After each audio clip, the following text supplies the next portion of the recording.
കഴിഞ്ഞ 10 വർഷമായി ഇന്ത്യ മഹാരാജ്യം അത്തരമൊരു ഇരുമ്പ് മറയ്ക്കുള്ളിലായിരുന്നു.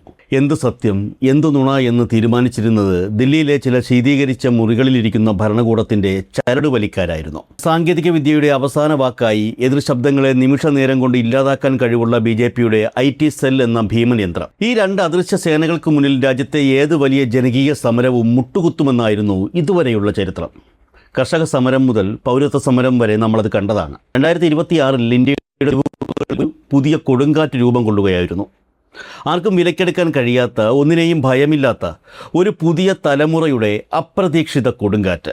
ക്യാമറകളും മൈക്കുകളുമായി ജന്തർ മന്ദറിലേക്ക് വന്ന മാധ്യമപ്രവർത്തകർ ഒരു നിമിഷം സ്തംഭിച്ചുപോയി. Godi media go back, Godi media ചോർഹെ എന്ന അലറിയാർക്കുന്ന ആയിരക്കണക്കിന് വിദ്യാർത്ഥികൾ അവർക്ക് നേരെ തിരിഞ്ഞു. പേടിപ്പിച്ചോടിക്കാൻ നോക്കുമ്പോൾ പേടിക്കാത്ത 10,000-ങ്ങളെ നേരിടാൻ ലോകത്തൊരു പോലീസിനും പട്ടാളത്തിനും കഴിയില്ല എന്ന് ഭരണകൂടം നിസ്സഹായതയോടെ തിരിച്ചറിയുകയായിരുന്നു.